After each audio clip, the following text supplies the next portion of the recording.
Alain, pourquoi parler de performance?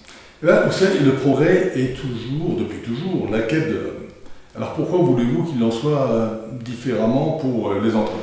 J'ai très rarement rencontré des chefs d'entreprise qui me consultaient pour les accompagner dans un déclin prolongé. C'est arrivé. Enfin, c'est quand même pas courant. En physique, en chimie, en médecine, en sport même, vous le voyez, les performances s'améliorent toujours. Curieusement, l'homme a visiblement des ressources absolument inexploitées. Et donc, pour le dirigeant, c'est également une préoccupation de chaque instant parce qu'il vit dans un univers hautement concurrentiel. Donc, il faut améliorer les performances. Mais n'est-ce pas difficile de pousser les équipes toujours vers plus de résultats? Ah si, évidemment, c'est même très difficile et plus l'entreprise est grande, plus c'est difficile de la faire bouger. J'ai toujours en tête ce mot de Lou Gerstner, qui était le président d'IBM il y a une vingtaine d'années, lorsqu'il en organisait la restructuration.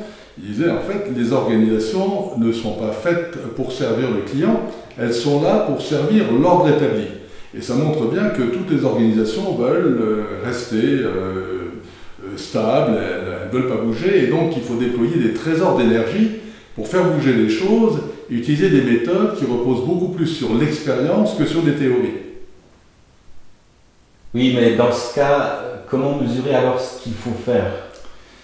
Lorsque j'interviens comme conseil de dirigeant pour l'amélioration des performances de son entreprise, je suggère d'abord d'établir une batterie d'indicateurs de progrès qui constitueront ensuite une exigence pour tous et qui seront traduits dans les budgets opérationnels.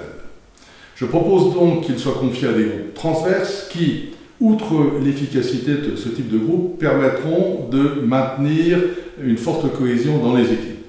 Et tout se joue dans l'alternance entre création de valeur et maîtrise des coûts, grâce à l'emploi de méthodes objectives et à la volonté de faire du changement une permanence de l'action.